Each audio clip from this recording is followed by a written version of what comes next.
All right, Most High in Christ bless you all. We're going to go ahead and get started.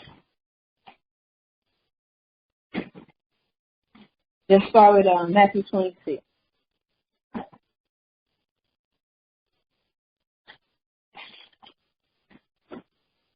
Before we get started, any questions?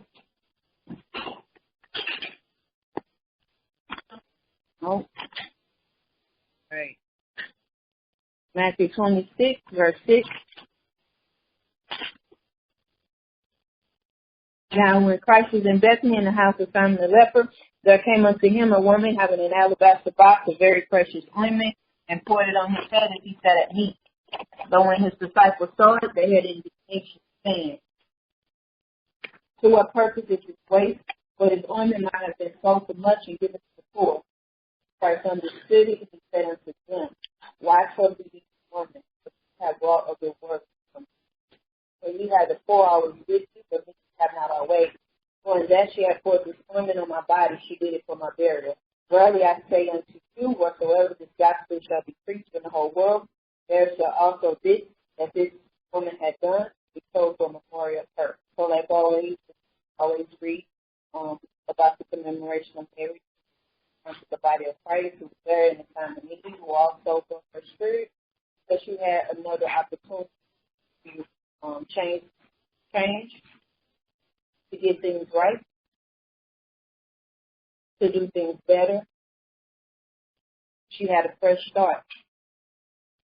So that's an example of, that something that we should follow, how we should break our spirit when we have showed things that we're doing wrong, show things on how to get better in a situation, and how to change those things, and not take those things for granted, and not take them for just something that you think is allotted to you, because everybody don't have that opportunity to change things about themselves. Everybody don't have an opportunity to repent.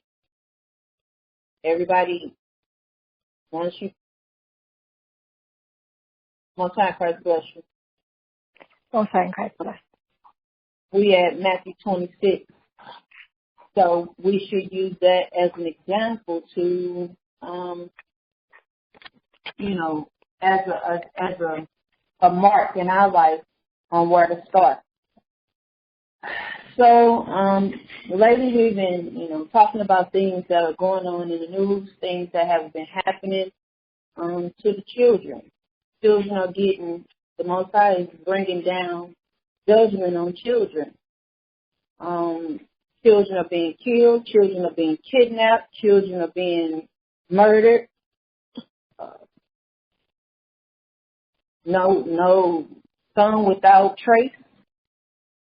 Only the Most High can do. So for you children in this truth,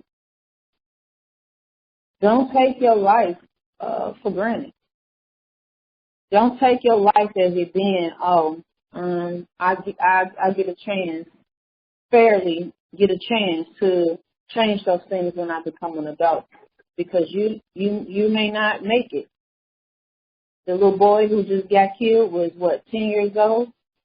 He died the day before his birthday. His birthday, he got killed on Monday. His birthday was that Tuesday, that following Tuesday, the very next day. So we not to take our opportunity and flush it down the toilet. So today's topic is training our children. Are we training our children? That's something you adults should ask yourself. Are you training your children?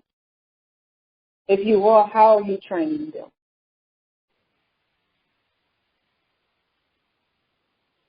Women who do not have children, you still have a responsibility, and it's true,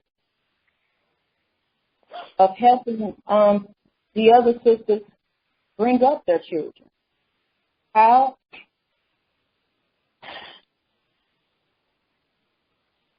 Sticking with the scriptures. When you see another sister's children out of order or another sister's child out of order, it's your responsibility to use the scriptures and correct that child the same way as if it was yours. You young girls that's growing up, you have a responsibility too. You have younger siblings. You see them out of order. You seeing them do something wrong. It's your responsibility to correct them using the scriptures. Not all the time are you going to have to run to the book and open up the book and say, this is what you're doing. But it's your responsibility to bring them to remembrance of the things that they were taught from their parents. Whether they're younger brothers and sisters or whether they're older brothers and sisters, it does not matter. So the question again, are we training our children? What are we training them in? You sisters, we have a big responsibility. It saddens me that the things that are going on in this truth, not in this truth, but in this world, is tragedy. It makes me think, where are your parents?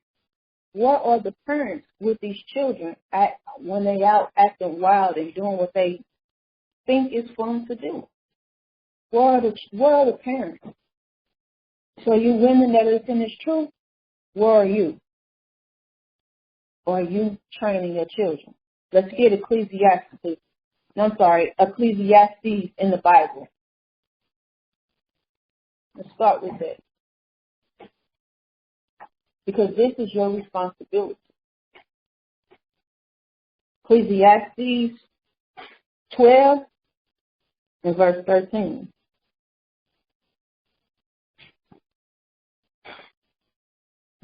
Let us hear the conclusion of the whole matter. Fear God and keep His commandments. So let's hear the conclusion of the whole matter. At the end of this situation, this walk, what are we to do?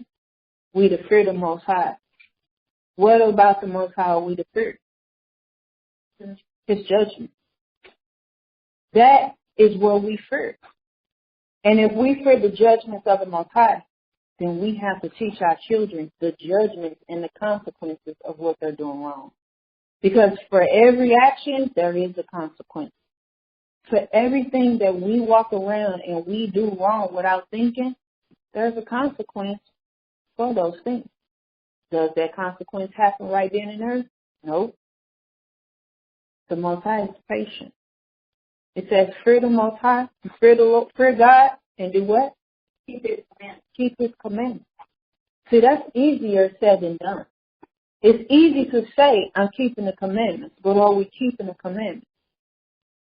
You know, training your children is a commandment. Women, training your children, that is a commandment. We're supposed to teach the children. We'll get that. Read on. For this is the whole duty of man. For this is our duty. So it says the whole duty of man, but what about the women? What is our responsibility? So we're going to go into what is our responsibility today. And then we ask ourselves, are we training our children? Let's get Genesis.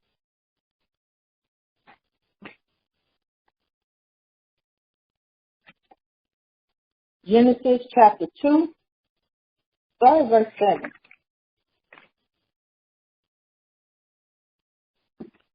Genesis chapter 2, verse 7. And the Lord God formed man of the dust of the ground, and breathed into his nostrils the breath of life, and man became a living soul. So this is how the Most High created man. So this is Adam. The Most High created. He breathed. It said he breathed into his nostrils the breath of life. He created him from the dust. So jump over to verse 18. And the Lord God said, it is not good that the man should be alone. So inside of that, after the Most High created man, he created him out of the dust. He breathed life into him. He gave him a responsibility. He tilled the ground. He fed cattle. If you read chapter 2 all the way over, then you'll get it. We're gonna jump over. We're gonna fast forward though, because we're gonna go through it. We're not gonna go through it, but we're gonna just to stay on track. We're gonna just jump around. So verse 18 says that after the Lord seen him do all these things by himself, he said that it wasn't good that man should be alone. Read on. I will make him for me. So he said, I'm going to make him somebody that's going to help him. Somebody is going to help. So, you women that are married, pay close attention. Jump down to verse 20. And Adam gave names to all the cattle, and took fowls of the air, and to every beast of the field. For Adam there was not found just for him. So he did all these things to the cattle, the ground. Remember, the Lord created 2 and 2, right? Male and female created he them. So now he's like, listen, but it wasn't somebody found for Adam. Read on. And the Lord God caused the deep sleep to fall upon Adam. So he made Adam to fall asleep. You know how you go, you sleep, you don't hear nothing. Somebody can break into your house when you fall into a deep sleep. You ain't gonna hear it. So the Most High allowed Adam to fall into a very deep sleep. Go ahead. And he slept. And he took one of his ribs and closed up the flesh inside instead thereof. So he took a rib, one of Adam's ribs.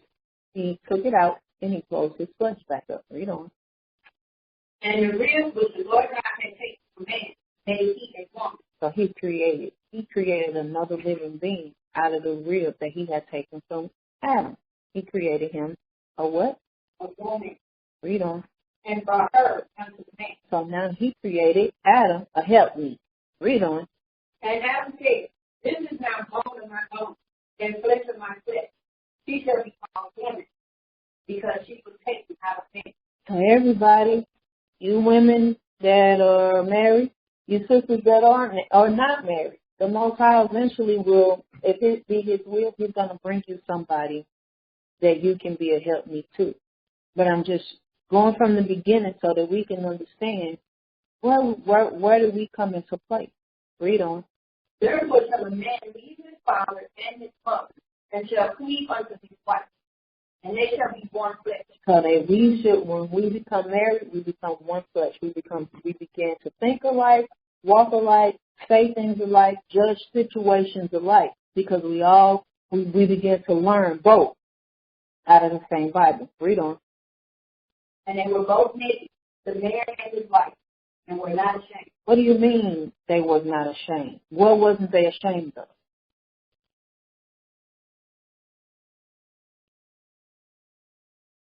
They wasn't ashamed. Go ahead, you hear me say?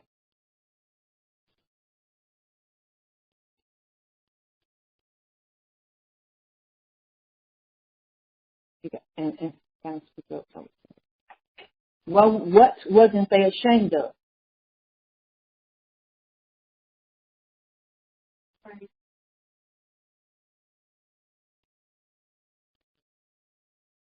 Shanae, you got something?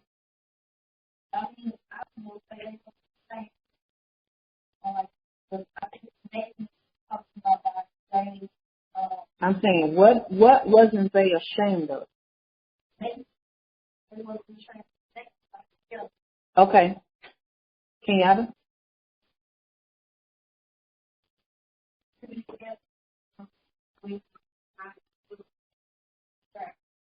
They wasn't ashamed to be together. Okay. Anybody else?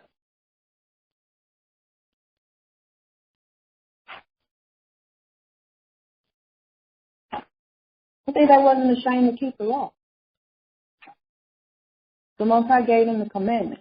When the Most High created Adam, He gave them guidelines that they should follow. What was those guidelines?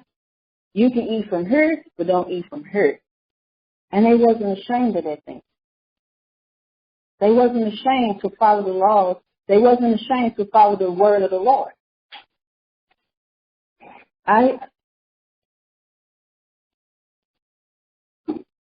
In doing so, They had a responsibility. The Most High created them and gave them specific things to do. Because we get ashamed of keeping the law. Why? Because of the things that we see. That's why when they ate from that tree that he told them not to, they saw. They were able to see different things. At first, they followed and listened to everything that the Most High told them to do, until they mixed and mingled with the people, and they became ashamed. They felt like what they were doing were, wait a minute, starting, stopping, resisting. Get Genesis 3. So when they began to mingle with the people, somebody messed up. Somebody didn't follow the rules. Let's find out who didn't follow the rules. Genesis 3, verse 16. As to the woman, he said, I will greatly multiply thy sorrow, thy conception. Unto the who? Woman. And unto the woman he said, I will greatly multiply thy sorrow and thy conception. Why did the Most High do that? That's because she was deceived. She did something that she wasn't supposed to do. And not only that, she brought it back and taught it to somebody else.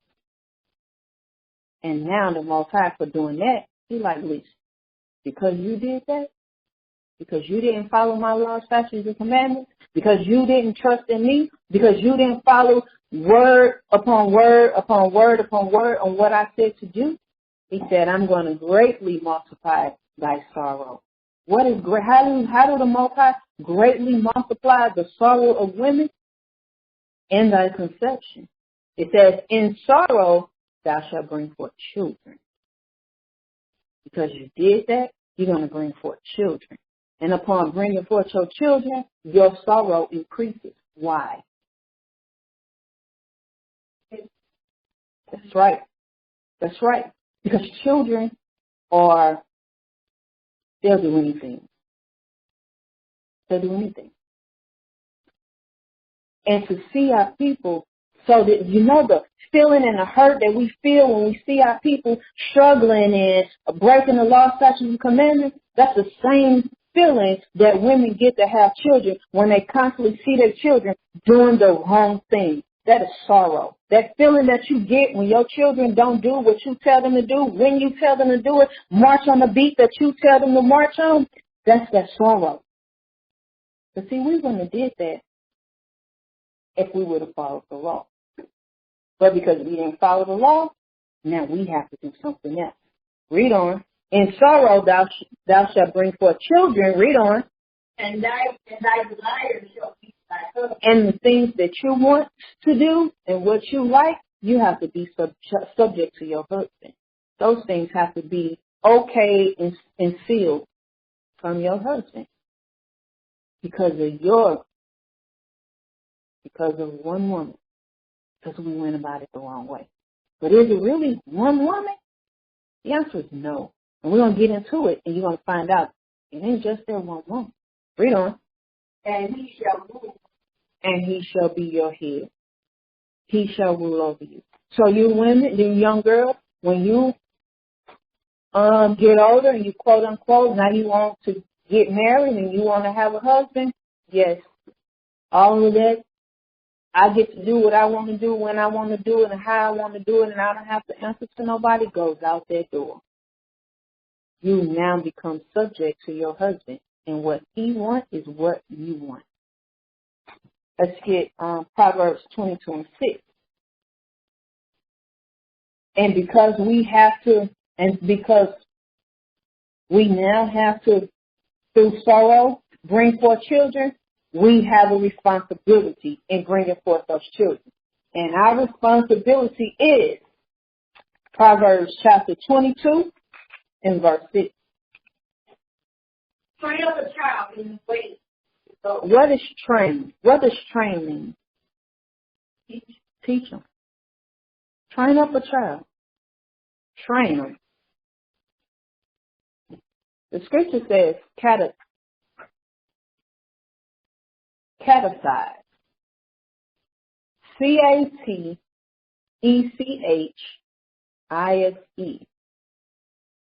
Catechize. What does that mean? No one knows. I'll give you the definition. Catechize means to instruct principles through questions and answers. Instruct principles through questions and answers. So it says, I'm going to take out train. Catechize a child in the way that he should go. Instruct your children in the way that they should go. How do you instruct a child? You tell them what's right. You tell them what's wrong. You tell them what they should do. All these young children that's running around this world doing whatever, late night. I see children hanging out 10, 11 o'clock at night. Where are your parents? Hanging out at the Walgreens and the Snooks begging. Where are your parents? We as women, we are doing a poor job of training up our children. It starts when they're young. It starts when they're babies. Yes, they're cute as buttons. Yes, they are adorable at their age. Yeah, they make you smile. They bring joy. Your training starts then. When you begin to see rebellious behavior in children, you need to do something. And it starts then. They're not too young to be corrected. The Lord said, beat them on the side. They're not going to die. Stop their behavior, or that behavior is going to become lewd. Lewd means out of order. We have gotten to the point to where we are beginning to turn a blind eye on the things that they are doing, and we're not supposed to. We're feeding ourselves with death on them. We cannot feed our mind with death on them, because you know what's going to happen? That generation that we pushing out the door, we ain't never going to make it. All of them things that these young children that you see doing in the street, yes, we as women, we are at fault. It is our responsibility to teach our children, show them what they should be doing. And if they don't want to do what you instructed them to do, the Lord said you have to make them do it. Because children don't have a choice. That's why the Lord said train them up, instruct them. But see, we fall short with instructing them. How? It says,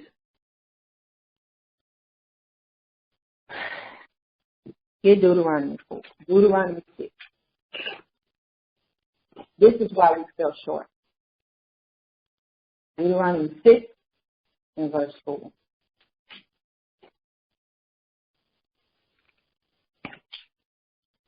Hear, O Israel, the Lord our God is the Lord. Read on. And thou shalt love the Lord thy God with all thy heart, and with all thy soul, and with all thy might. We fall short there because we don't love the Lord the way we should love the Lord. Are we learning to love the Lord the way that we should love the Lord? Yes. When we come into this truth, we learn. We begin to learn how to love the Lord. But before, without the Lord, you don't love the Lord like you're supposed to. So we fall short. So all our sisters that is in this world that is not applying the law, statutes, and commandments, that is not coming in and acknowledging that they are Israel and the Lord of Israel, they falling short and they don't love the Lord. Read on. And these words which I command this day shall be in thy heart. So the law, statutes, and commandments is supposed to be in our heart. And we have sisters that don't have that in their heart. Then you have sisters in this truth or are lacking these things in their heart. We can't be those women that are lacking these things in their heart. How do they lack? Because they don't like to be instructed from their man. They don't like to be ruled over by that man. Well, we have to learn to break that cycle, or else our children are they're going to diminish. They're diminishing slowly and for surely because we're not taking that time to teach them. Read on. And thou shalt teach them diligently unto thy children. And that's why we fall short, because we're not teaching them diligently. So hold that, go back to Proverbs 22.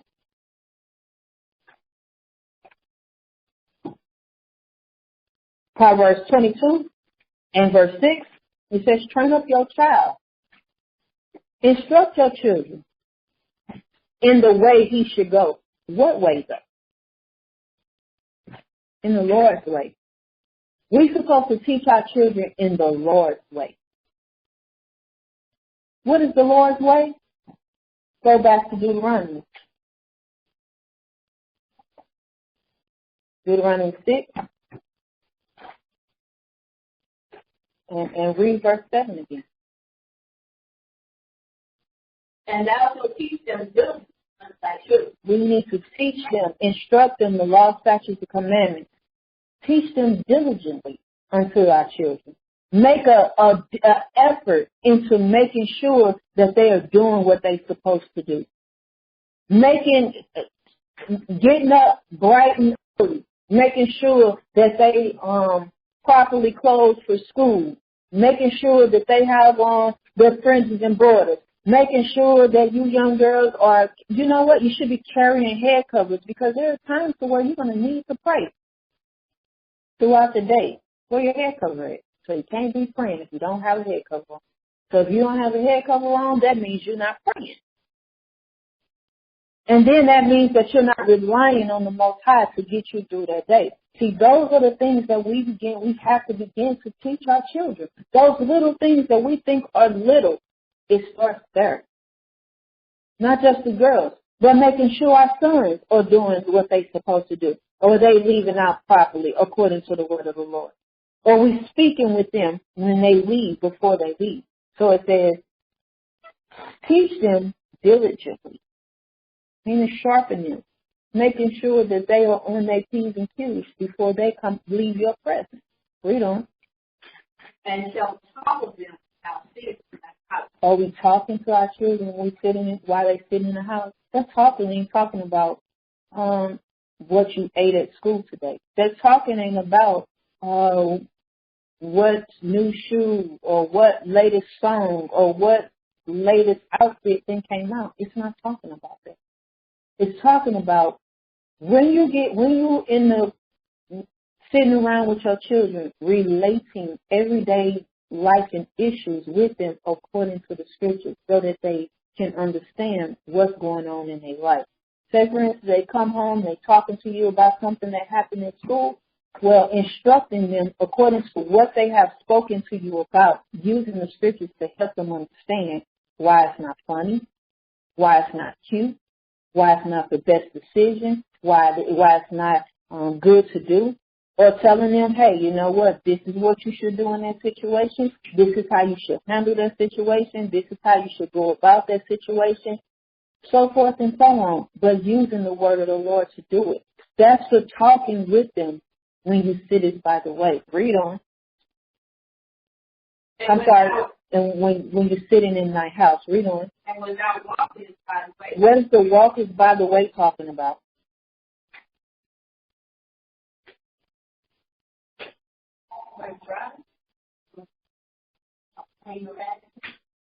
Walk is by the way. When you're passing over, when you're in the car, when you're doing just right, when you're walking around, when you just passing time, when you're having that free time, that free moment. Just sitting around talking to them. Showing them. You know how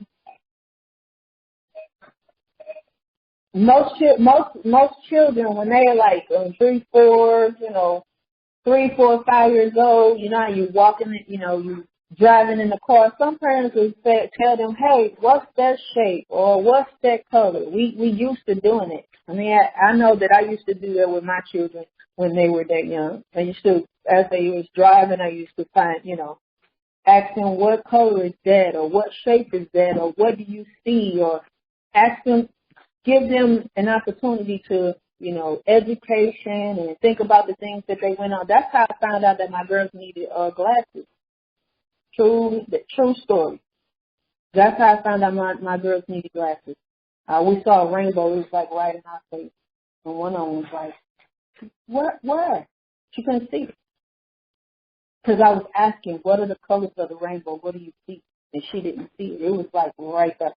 It was so vivid and pretty. It was like literally, it wasn't faint or anything. It was pretty. It was something that you probably would see in a cartoon or television. It was that pretty, and she couldn't see it. So that was one reason how I found out she was needed glasses. And the other one just sitting around watching, reading, had a read to me. Come read your book to me. It didn't happen. So doing those things, you find out a lot of things about your children. So if we're not sitting around and we're not talking to them, we're not trying to get them to understand certain things, when they get comfortable with those things, they begin to tell you things about them. They don't necessarily have to speak those things out, this is what's going on with me, but the things that they say, you begin to pick up on those things. But if we're not training them like that, how do you expect them to tell you the things that's going on with them? And that's why they look to the world to console them or to make them happy or to put a smile on their face. It's not good. This is our responsibility. This is what we're supposed to do. This is how we're supposed to train them. If we're doing those things, the Most High said, listen, they won't depart. Why won't they depart? Because those things are embedded in them.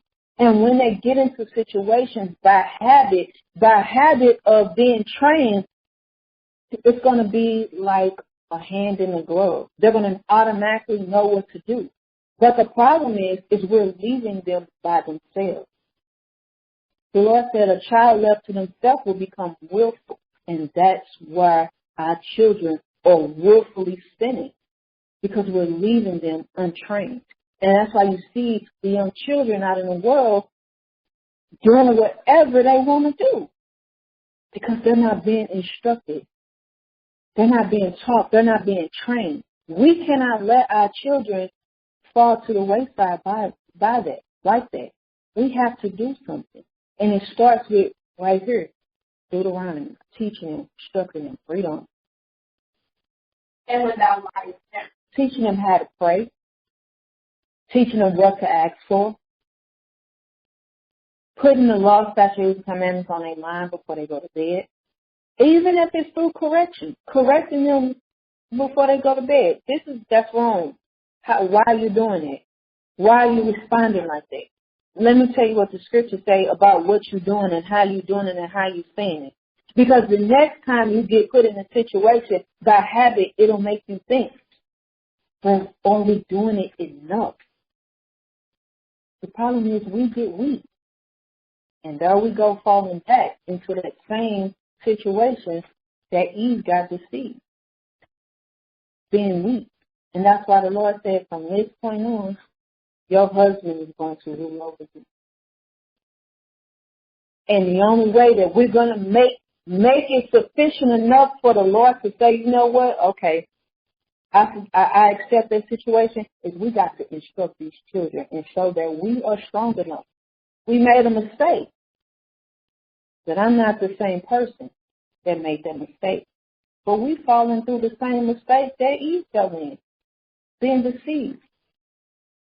We letting things occupy us and take us away and deceive us from what we're supposed to do.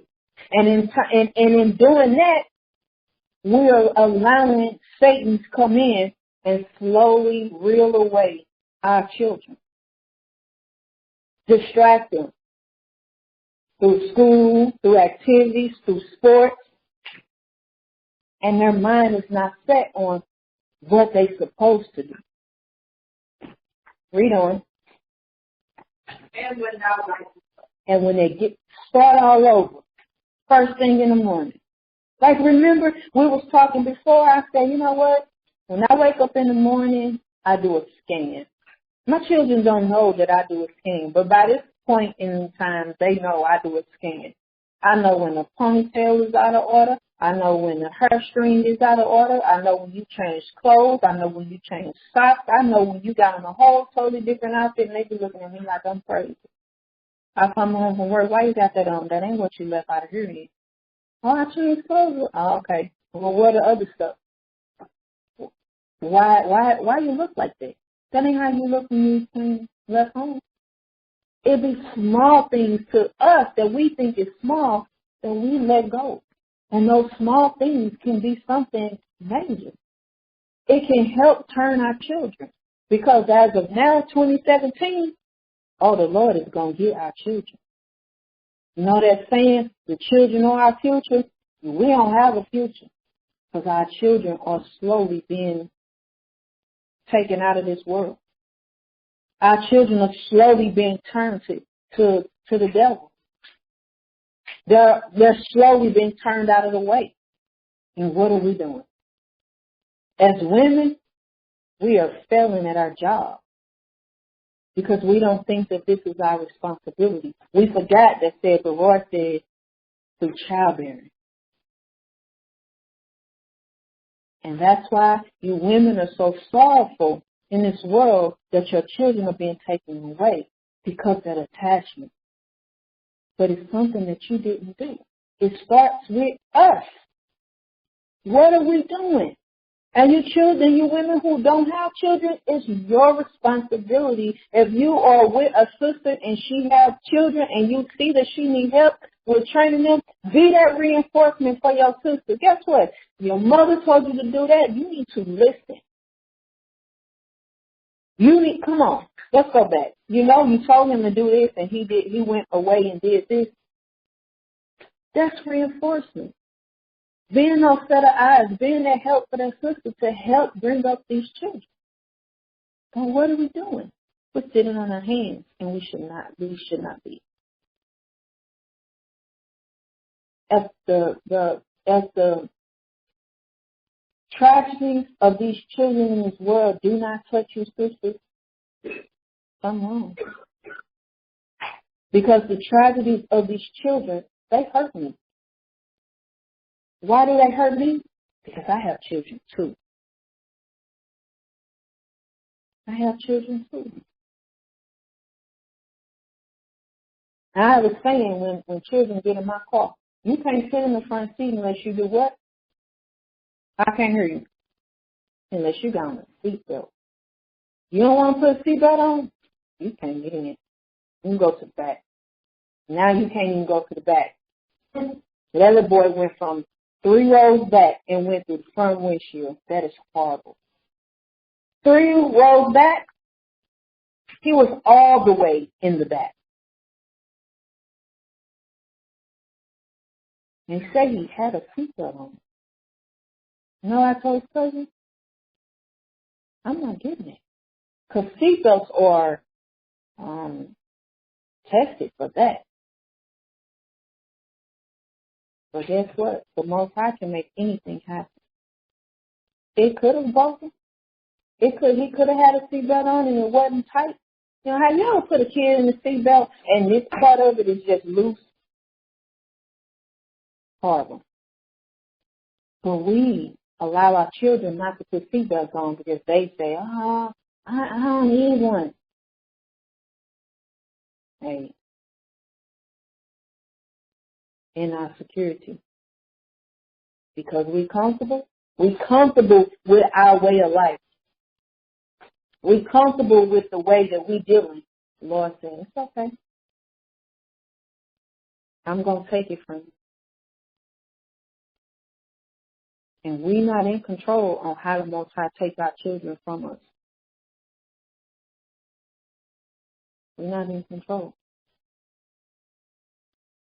on the judgment that the Most High want to put down on our children for our lack of catechizing instruction. Because we get tired. We get weary. skip First Maccabees. When we do this, they should not depart. When we are instructing them daily, the Lord said they're not going to depart. But why are our children departing? Ask yourself, why are our children departing?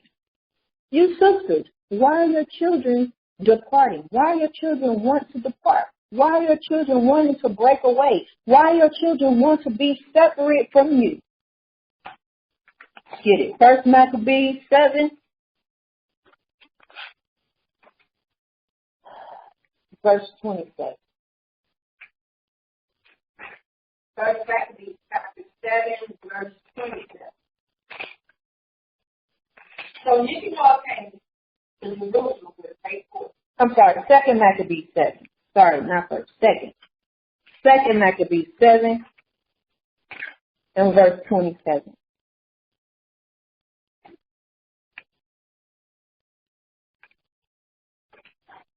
But she bowed herself towards him, laughing with full tyrant and scorn. Have y'all read the story about the woman and her sons? All right. So those who don't, there's a woman, her sons is about to be, the king wanted them, her sons to bow down and worship him and eat swine's flesh and things like that. So each one of her sons, one by one, will get put to death. Read on. But she says, but she bowing herself toward him, laughing a cruel tyrant scorn. Read on. Speaking her country language on this matter. Then she spoke to her son in the language that they spoke. Hebrew. Read on. O my son, have pity upon me, that verily 9 months I do. He said, I know, have mercy upon me. If it don't seem like I'm not turning or I'm not hurt by this situation. Read on. And gave thee suck 3 years. He said, listen, I carried you 9 months. I gave you suck for 3 years, meaning I fed you. I cuddled. So when a woman breastfeeds, that is a sentimental moment. There's a bond that child and the mother has. Read on. And nourished thee, and brought thee up unto this age. Right. So, and nourished them. Nourished means they took care of you. She took care of him. Made sure he brushed his teeth, washed his face, had clean clothes, fed, made sure he was together, and brought him up. Meaning she taught him. She instructed him. Read on. And endured the troubles of education. She endured the troubles of educating her children. Why are our children departing? Because we as mothers, we as sisters are we're not enduring those troubles of educating our children. We get tired. We get weak. And we not to get tired and weak for educating our children, making sure that they bend on their head. How is that we're tired and they not tired? They should be tired of what? Judgment. They should be tired of judgment. But because we don't stand on the judgment, because we don't stand and make sure, stand over them, we get tired of standing over our children. The first thing that come out of our mouth, I'm tired of telling them over and over. She said she endured the troubles of educating her children. What is our problem? We are falling short. So when we see these young children out doing the wrong thing, they parents fell short. They got tired. I see it firsthand. I see it every day. I see parents bring their children to school sick, won't take them to the doctor. Have medical insurance, won't take them to the doctor. Won't give them medicine. Won't even get up and clean their face. Don't care about how they look. It saddens me. And it all goes back to us as women. These are our children. These are our babies. What is the problem? And they turn to the world to fill that void that we have let come to pass. We cannot continue to do that. Our children are, the Lord said, that's okay. One by one, He's going to take them out. Every other day you're hearing about some teenager, some child. Every day you're hearing about somebody's child. Either they disappearing in the thin air, or just happened the other day. They shot and nobody know who did it.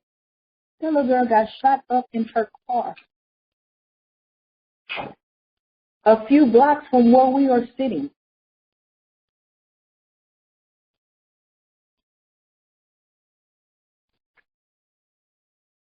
They saw, but they can't ID. Why not? The little girl that they found rolled up in a rug in Deadwood, Florissant, rolled up in a rug dead on a bike on a walk trail. 16 years old. They still don't know who did that.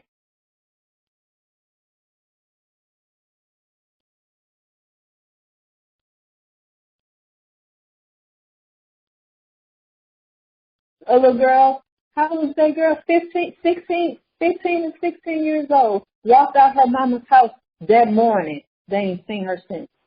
What is wrong? No cell phone, no nothing. Why? Because we're leaving our children to themselves. We're leaving our children to themselves to raise themselves. We are not doing what we are here to do. And we are going to be held accountable if we don't put our foot down and start training these children. We are responsible. The Lord put these children in our hands. And what are we doing? Well, you can't reach them all. You got to try. You either try to reach these children or try to reach these sisters and teach these sisters that how they're supposed to be. And work hard. And if you have children, you better get on the ball, because we are falling way short of our children. Get Ecclesiastes 30. Any questions before we go on? All right. Ecclesiastes chapter 30.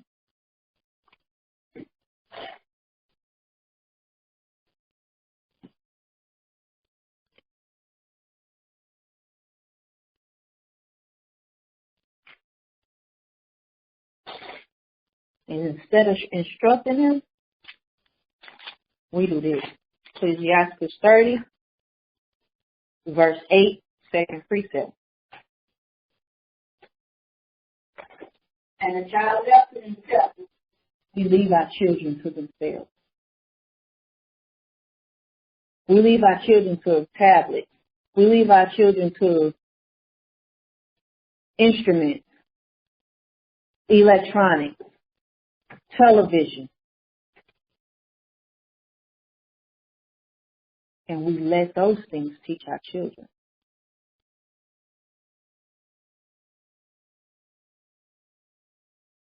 If we don't change, our world is going to be, it's like trying to swim in the current so hard, really, really hard and deep. I don't know how to swim. But I tell you what, I know I've been to Six Flags in the water, and when the waves start to rolling in and everybody get to trying to run back so they won't float down to that deep side, especially those who can't swim like myself, it's very hard trying to get back up to the shadow where it ain't moving you. Water is very hard and heavy. It's like trying to swim in something like that that's got current. What's happening? You think you're moving forward, but you actually are moving backwards. That's how we are. We're moving backwards. Things are getting worse. We have to change things. We have to be able to stand up and say, you know what?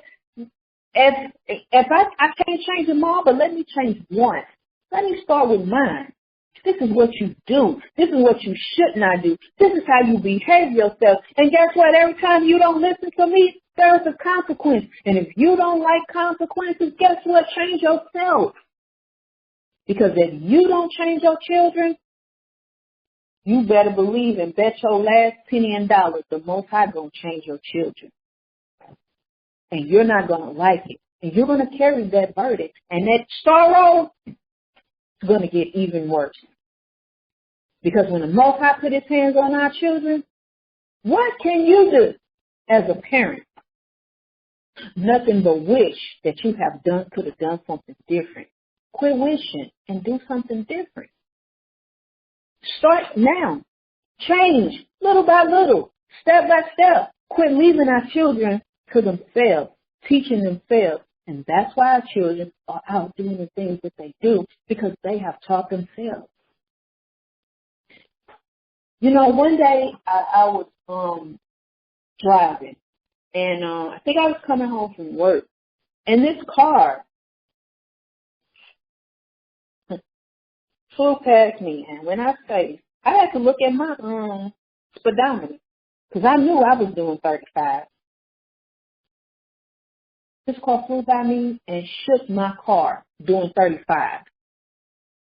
I looked over.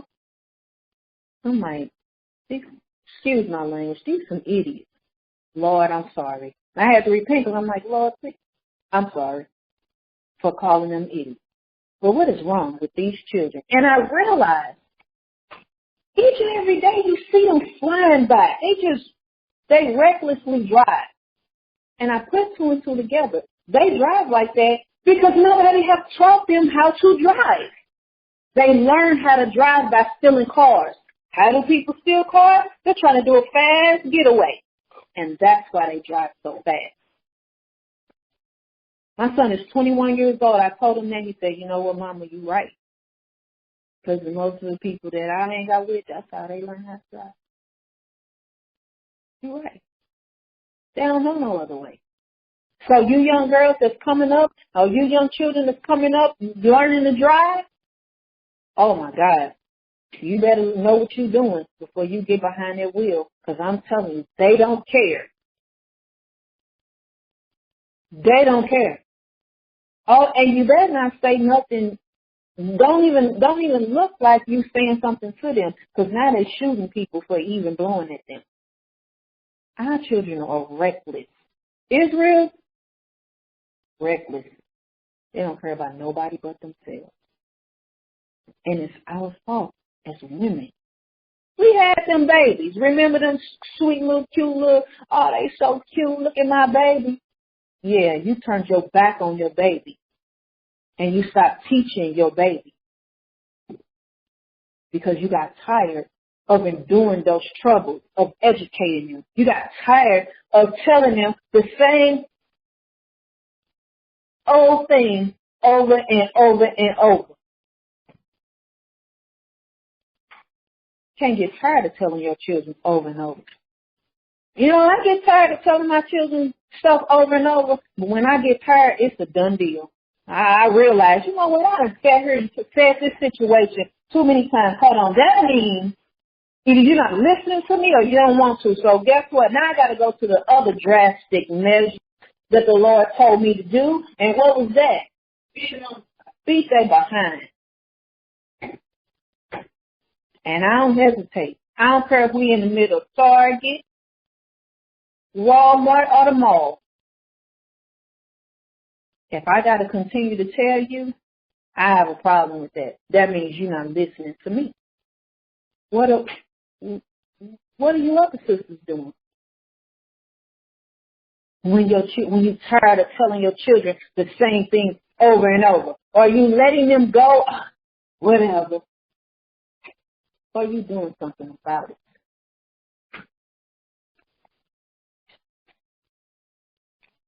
Ecclesiastes chapter 30, verse 1.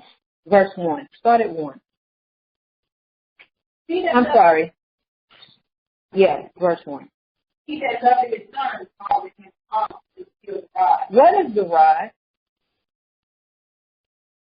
Huh? A belt?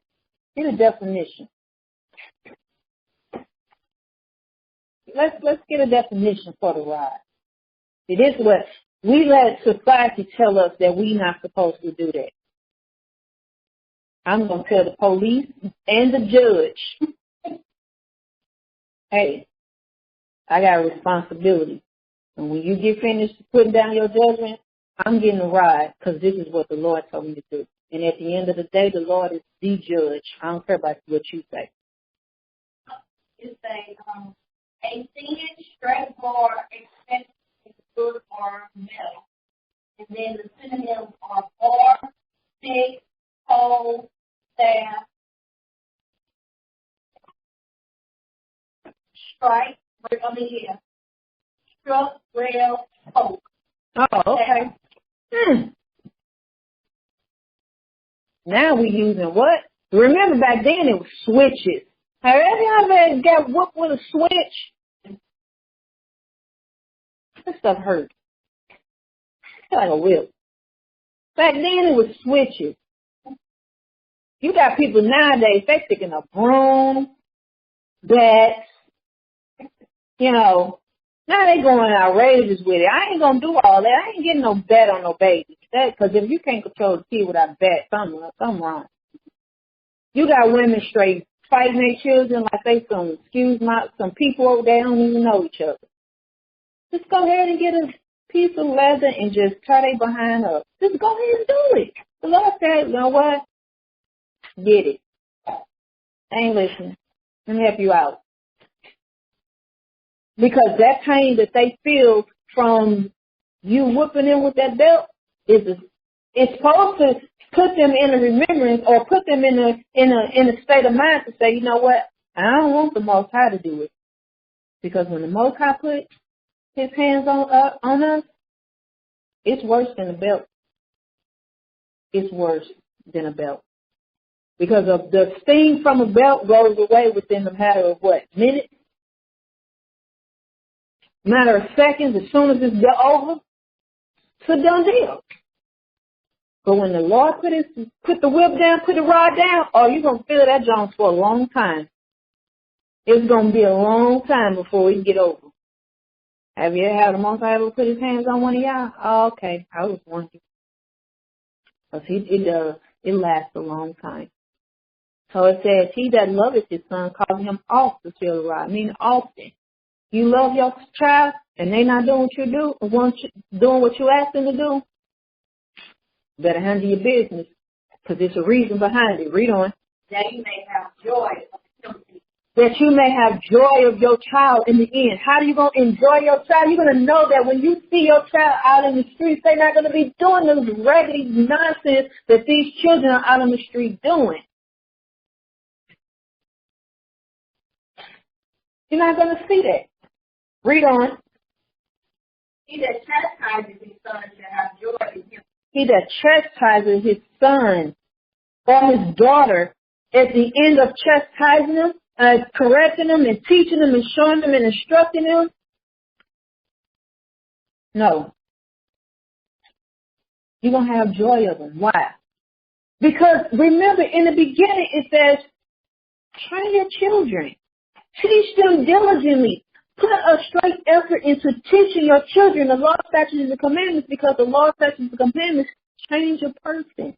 That's what changes a person. Teaching them, making this a way of life to them, and not giving up and not getting tired. We give up. We get tired. Read on. And shall rejoice with him.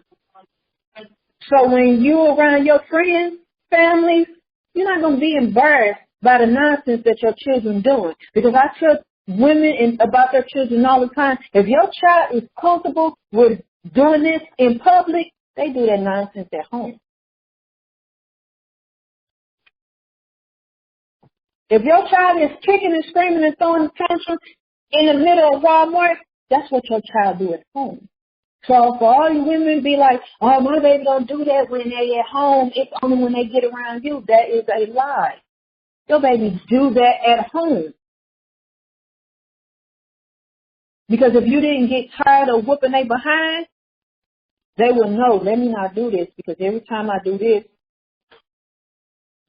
I'll get tore up from the floor up. But it starts when they're young. It starts when they're young. And it continues on into the adult life. We cannot get them to a point and then say, okay, the rest of it is on you. No, because there are going to be trying times. I'll say it again. There are going to be trying times.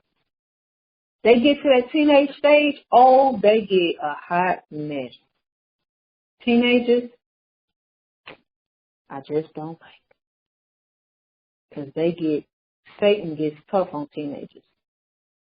And that's when our time as parents have to really kick in. Because they get bootlegged as teenagers.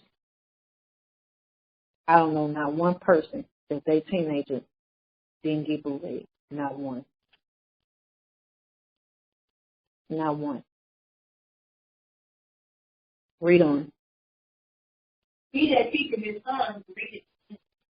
So if we teaching our son and grieving the enemy, what's happening if we're not teaching our child?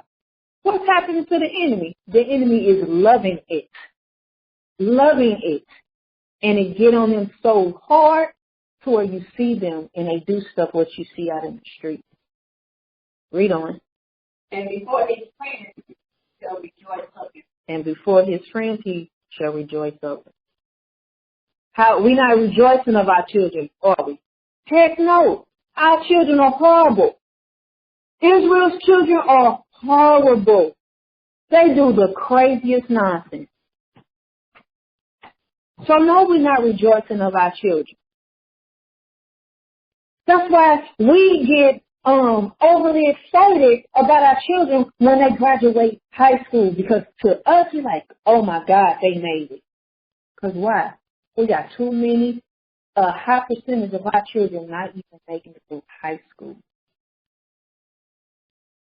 Through high school. By 10th grade, if your child is horrible, by 10th grade, it's a done deal. They're a through piece. They ain't learning nothing whatsoever. They not learning. They just got to fill a seat. Majority of our children, if they're not being taught by 10th grade, you can forget it. They holding on by a string.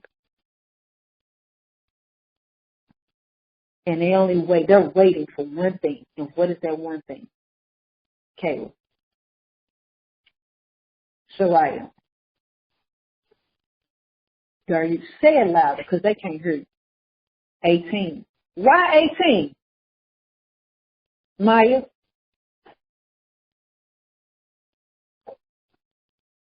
Why are every child waiting on 18?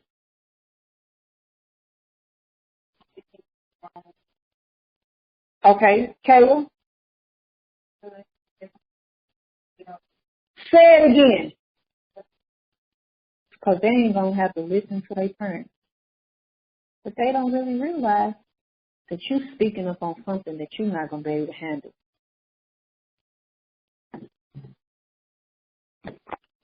Hold this. Let's get,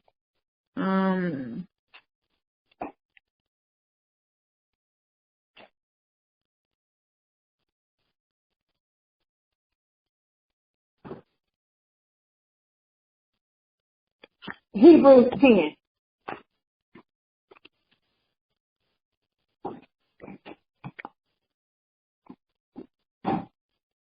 Hebrews 10.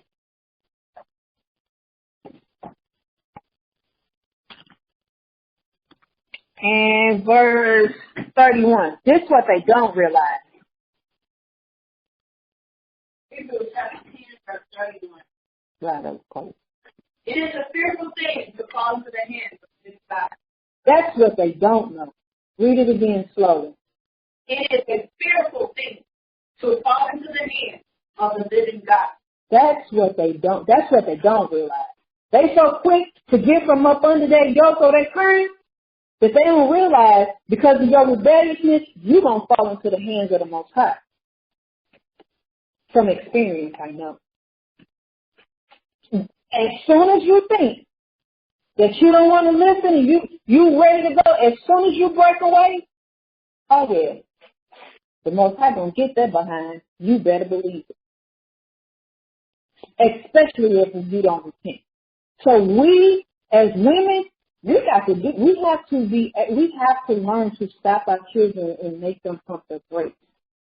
Because guess what? It said that it's a fearful thing to fall into the hands of the Most High. So lose this and go back to Ecclesiastes 30.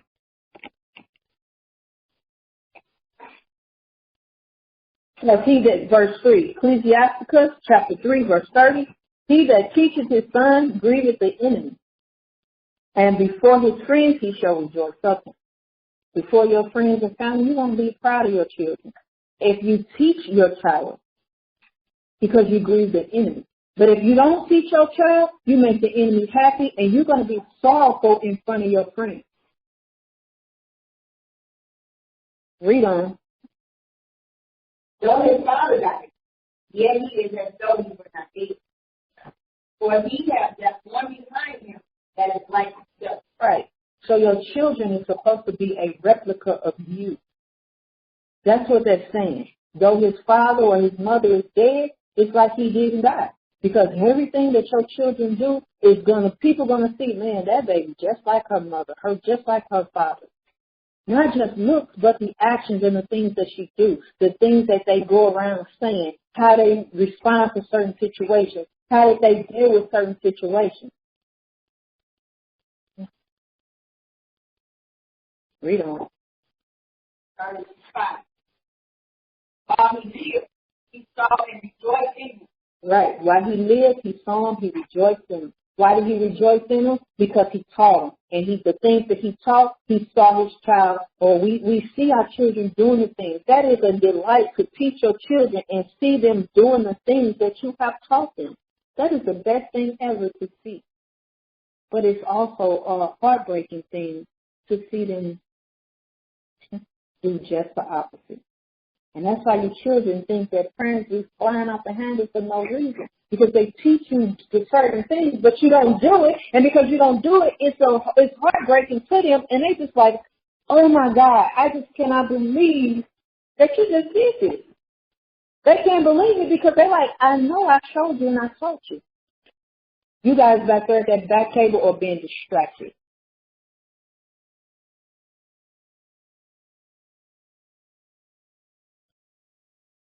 Read on. And when he died, he was not sorry. Why? Because he knew that his children was going to continue in the things that they were taught. But how do we expect to have joy of our children when we leave, when we're not teaching them? We have to teach them. That way, when we long gone, we're going to be good. My child got it. Because as we were living, we watched them walk in our teaching. So how are we going to watch them walk in something that we're not doing?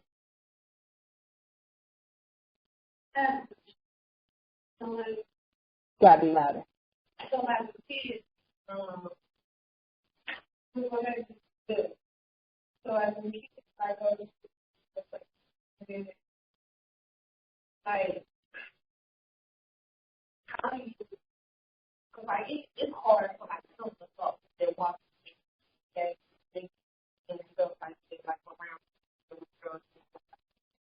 So like when the kids come home and you put a kid in the environment, I told them it's hard. So when the kids come home, how do you on a daily basis, strip everything that they learn or taught, or is that anything before they get it? It's something that you have to be strong in teaching from the beginning, and then you also, when they come home with it, you have to show them how the Most High disapproves. You have to break out the scriptures and teach them. And teaching them daily, eventually they will catch on. Pray for them. Ask the Lord to give them the strength. You know, I pray for my children every time they leave out the house. Lord, give them the strength to walk away from situations that they are in, that they face with. Because they're going to have to, they got to face those situations because they got to do it for experience. How are they going to be able to teach the next child? You don't want to do that. They go through things for experience. Eventually, if you continue to teach them and show them, they'll get it. They're going to get it. Especially if you're praying and saying, Lord, I'm doing what you're asking me to do. Now, the Most High says, listen, one man waters, one man plants, another man waters, the Most High going to give the increase. Actually, it says, Paul planted, Apollos watered, or something like that, and the Most High gave the increase. So it's, at the end of that thing, it's the Most High is going to give them the spirit. But you have got to be exercised with the troubles of educating them and making sure that you are teaching them what to do and what not to do. It's going to be repetitive. It's going to be over and over and over and over, and I mean, going on it over and over. So one day you're going to look up and be like, you finally got it. Oh my God, you finally got it. It's going to be like a never-ending story. But one day you're going to look up and be like, oh my God, really? Do you know how long I've been trying to get you to realize this one little simple thing? It happens. But you can't give up as a parent. Understand? All right. So, go ahead. We're at Ecclesiastes 30 and verse 6. He left behind him an enemy. A person that he knows is going to keep the commandments and fight to the end is not going to give place to Satan. That's the enemy. Read on. And one that shall be quite plain. Meaning it's going to be there, it's going to keep the commandments towards his friend. It's going to be there, it's going to help. It's going to be a help. Read on. He that maybe too much of his son, he shall bind up his soul. But when you give up and you make too much of him, the Lord said he's going to bind up his wound. What that means? When the Most High put his hands on your baby, because that's your baby, when the Most High put his hands on you, it's going to hurt you to your soul. You gonna carry that wound. It's going to be like the Most High hurt you. That's what that means. Read on. And his bowels will be troubled at his spot. Oh, everything, you're going to be troubled at everything that they do. Read on.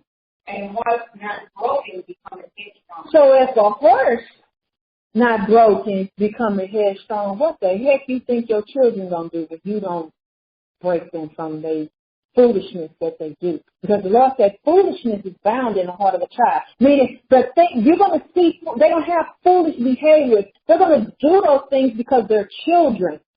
They're not stable yet. But if you let that foolishness continue to grow and grow and grow, by the time they reach that age that they straight looking for, it's going to be a done deal. There's nothing you're going to be able to do. And that's why you see these children walking these streets and doing the stuff that they do. They don't listen. And we as women, we got tired.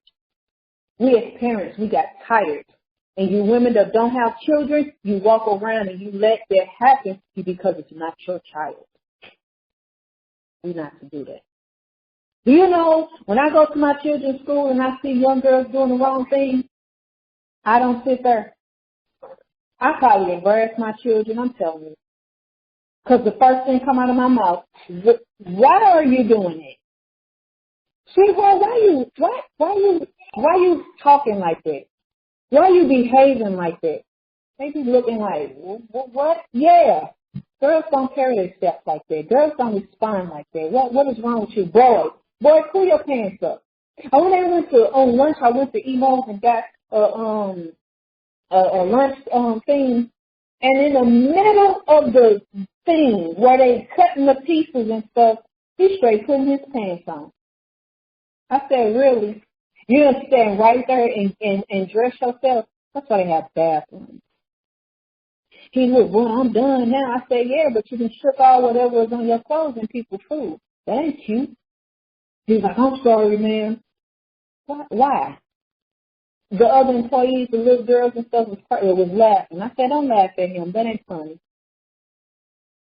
Them are other people's children. Because I promise you they was about 18, 19 years old.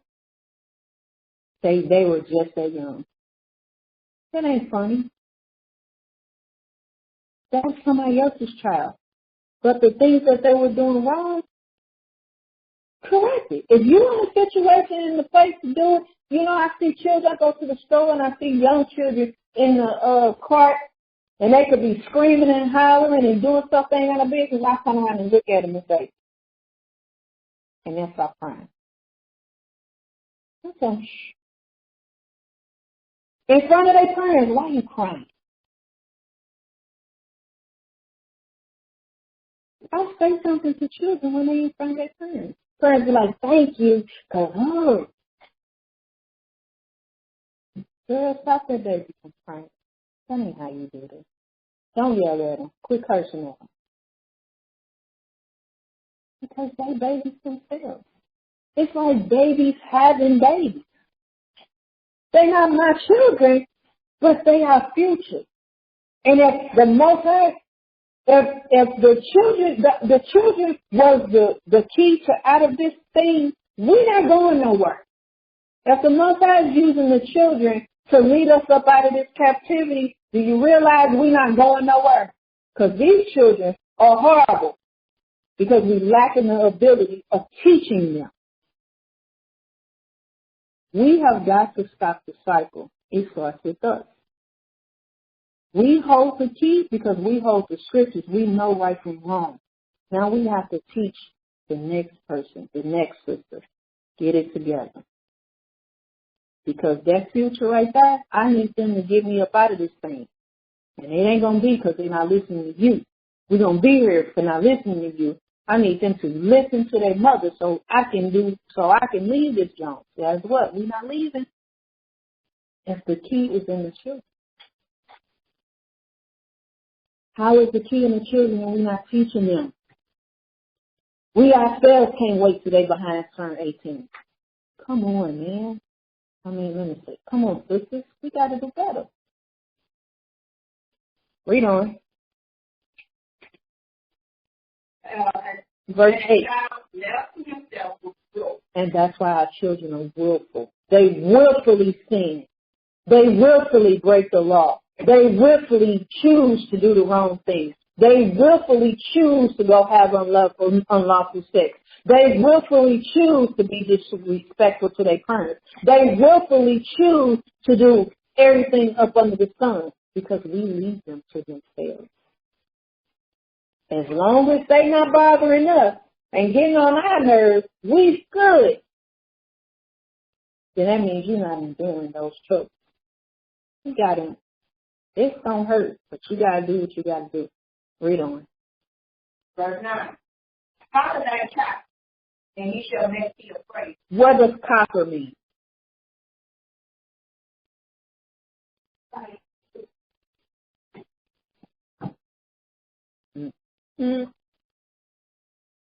Nope.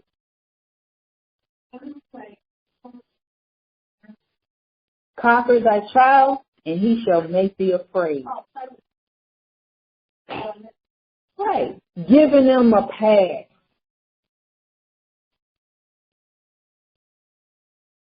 Thinking the things that they do are cute. Letting them do what they want to do. The Lord said, okay, they're going to make you afraid. The scripture, the precept said astonished. You're going to be amazed by what's going to happen to them. Read on. Play with him, and he will bring thee. Why is he going to bring thee to heaven? Because he's not going to listen to the sugar, honey, iced tea you say. Nothing you say. And it's going to hurt you in the end. Because you're going to be wondering, why is she not listening? Why he not listening? Because when they was young, he thought it was cute. You know, I had a child in my classroom. Kid you not. This child sagged his pants every day. The mama thought it was cute. I had to educate her. From that day on, that baby had a belt on up to his chest line. I told her that ain't cute. You know where she got that from? Her friends and the guys that she hanged out with. They think that's cute. No, sweetheart, that's not cute. Not for a 4-year-old. I ain't even cute for a grown man. He keep doing that himself. Okay. Who the parent? See, that behavior right there gets worse, and they begin to get afraid. And then they get afraid to put their hands on their child, and they get afraid to correct their child, and that's why you get children that do the things that they do. Cut their parents out, talk bad to them, and all 9 yards. Yeah. Yeah. I've seen it at the age of 4. No lie, 4 years old, cussing his mother. I couldn't wait till his mama left my classroom. Told him, don't you ever use that language to your mama again. I will come to your house. And I went there. In my classroom, you respect your mother. And I had to talk to her. We have got to be teachers. Read on.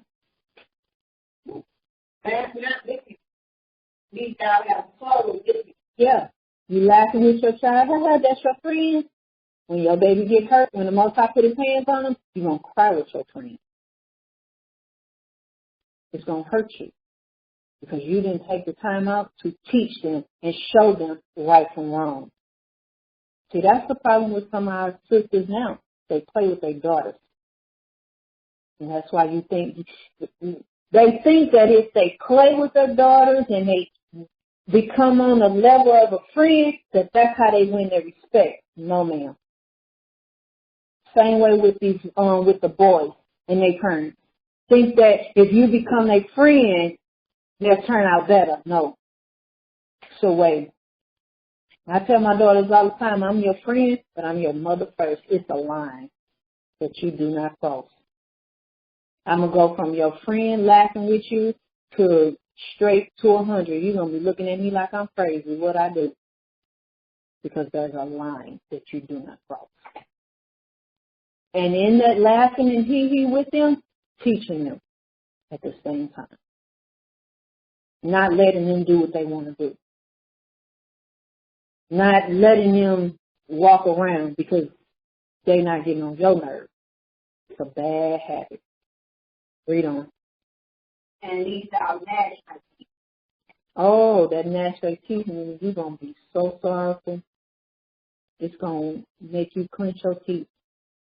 It's going to hurt that bad. Read on.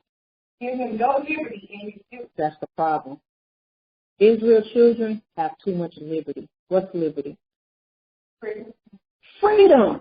You get to do what you want to do, say what you want to say, live how you want to live, walk around how you want to live. Heck no. No. I tell my children all the time, I take care of you. I buy everything you got on. I purchase everything you got on. I feed you. You don't do that.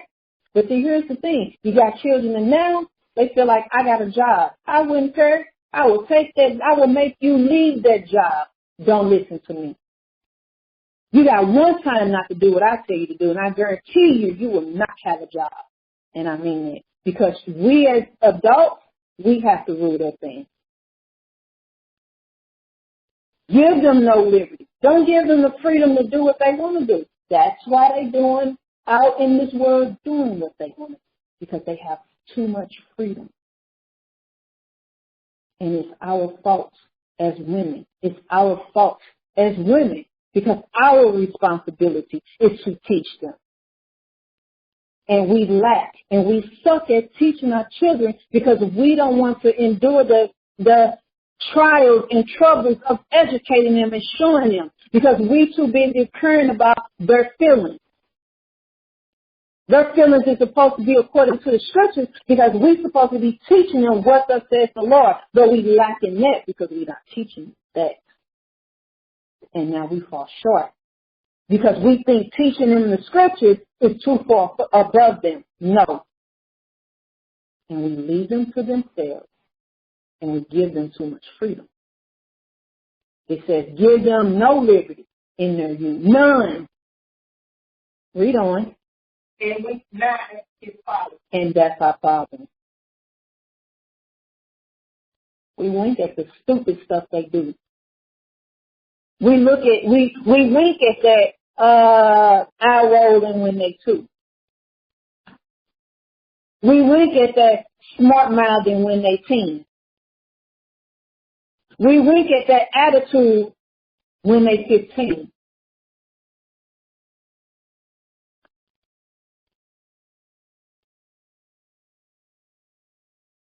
I'm just saying. And then when they get big, then when they get in front of family, when they get in front of friends, and they used to their behavior, and they put you on blast, now you don't know what to do.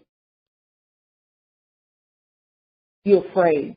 And then the first thing you say, you lucky. No, you lucky. We are losing the game as women. We are losing. We have got to get back in the game. You know why? Because we need to get to the point to where we are looked at like this. Proverbs 31.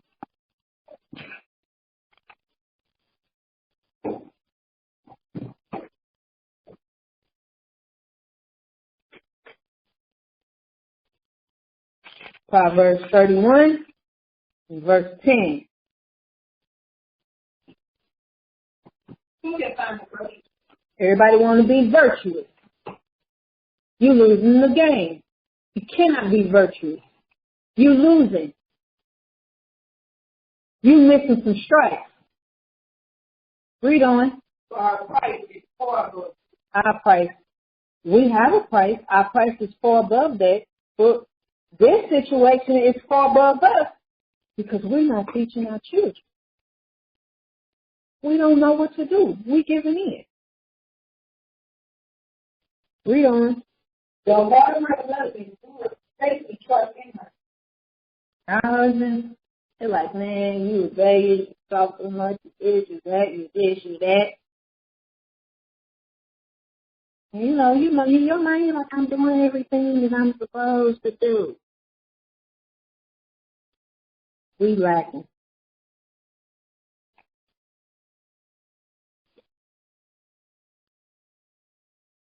And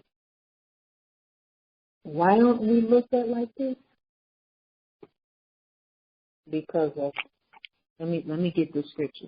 And this is why we not looked at as virtuous women.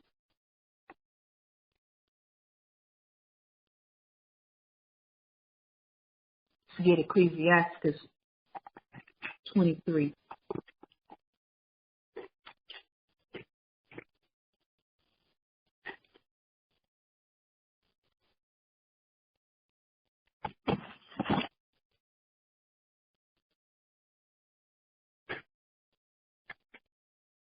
Ecclesiastes 23.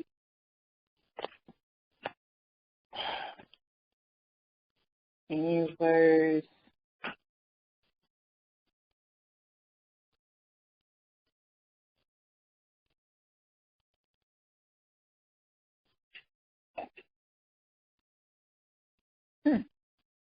15. The man that is accustomed. Read it again. The man that is accustomed to. Stop. Instead of saying man, put in woman. The woman that is accustomed to read it. Appropriate.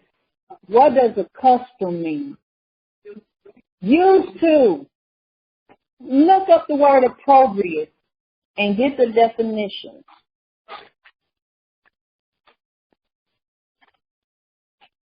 And when you get it, read it loud.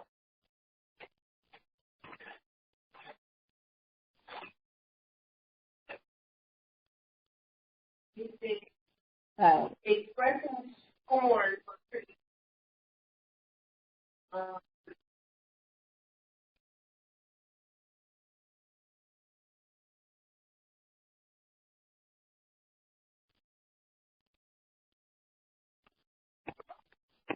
Yeah. It's the more it says, appropriate the different words to try to content appropriate words, criticize, in a mean, hurtful way, appropriate terms, Opprobrious language expressing offensiveness, venomous, derogatory, abusive. So that's why you get women talking crazy. Read it again. A woman that is accustomed to shamefulness, shameless words. Don't care what come out of her mouth, who she talking to, and how she say it. Read on. words will never be reformed all the days of life. And that's why we won't be reformed. What does reform mean? To change. Shameless.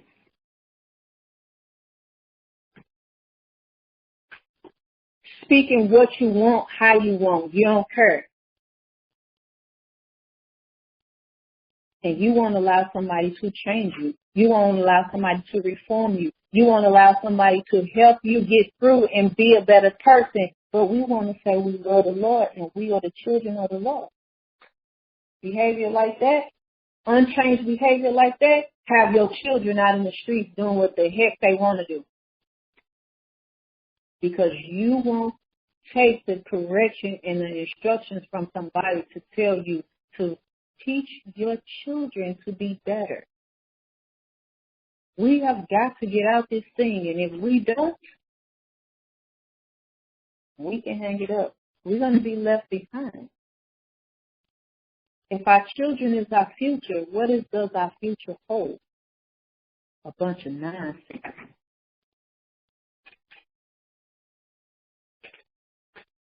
Do we want to be forever in captivity, or do we want to get up out this thing? Train your children. Teach your children. The Lord said it's in the children. Christ said, if you become as these little children, as these little ones, get them together.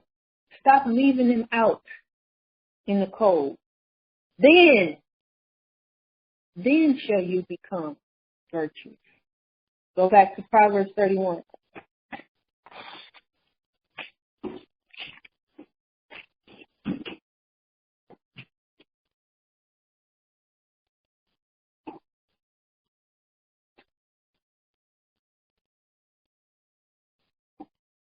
Verse 12, she will do him good and not evil.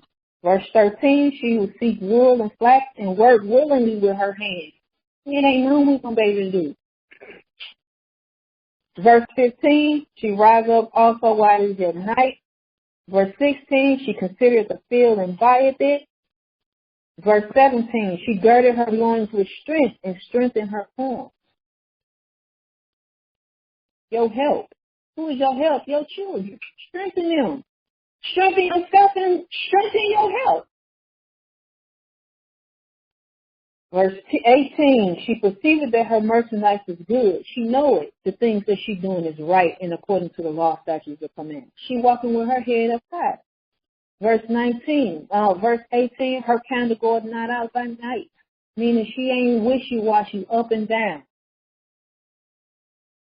She got the law, statutes, commandments, and judgments in her mind. Verse 19, she led her hands to the spindle, meaning she not lazy. She ain't tired of getting the job done. She gonna do what it takes to make sure the end is gonna be good. Verse 20, she stretched her hands out to the poor, meaning she helped. She gonna help others. She gonna help teach others. You sisters that don't have children, help with these children. Verse 21, she is not afraid of the snow for her household, meaning she's not afraid to do what she needs to do. And that doing what she needs to do is not breaking the law. If she got to work at night, she's going to work at night, whatever it takes. 22, she making her coverings, meaning she's skillful in making clothing. 23, her husband is known in the gates through the commandments. Her husband is keeping the law. 24, she makes fine linen and selleth it. 25, strengthen honor of her clothing. It ain't necessarily it's talking about how she is behaves herself. It ain't about what she got on, it's about how she's dealing in this world. What people see in her, what people see when she's around. 26, here it is. She opening her mouth with wisdom. What are we opening our mouths with? It should be wisdom. When we open our mouth, we encouraging somebody, correcting somebody, instructing somebody, showing somebody, helping somebody. Read on. I'm sorry. And in her tongue is the law of kindness. She kind. 27. She looketh well to the ways of her household. Her children are together. Her house is in order. Verse 28, her children arise up and call her blessed because of the things they realize, the things that she taught them. And remember, we came from Ecclesiastes, the things that they do when she died, it's like she never went anywhere because she took that time to teach her children. 29, many daughters have done virtuously, but thou excellest them all. So we have to put in work, or the Most High going to take them out. We have to do better. It's our responsibility to train our children. We need to get it done. Any questions?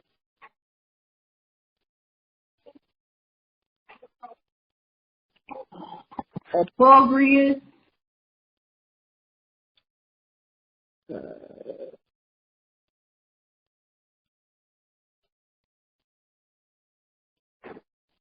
something shameful, words in a mean, harmful way. Expressing yourself in a mean, harmful way. Derogatory, offensive, no shame, no bars. Say what you think and say what you feel, without care.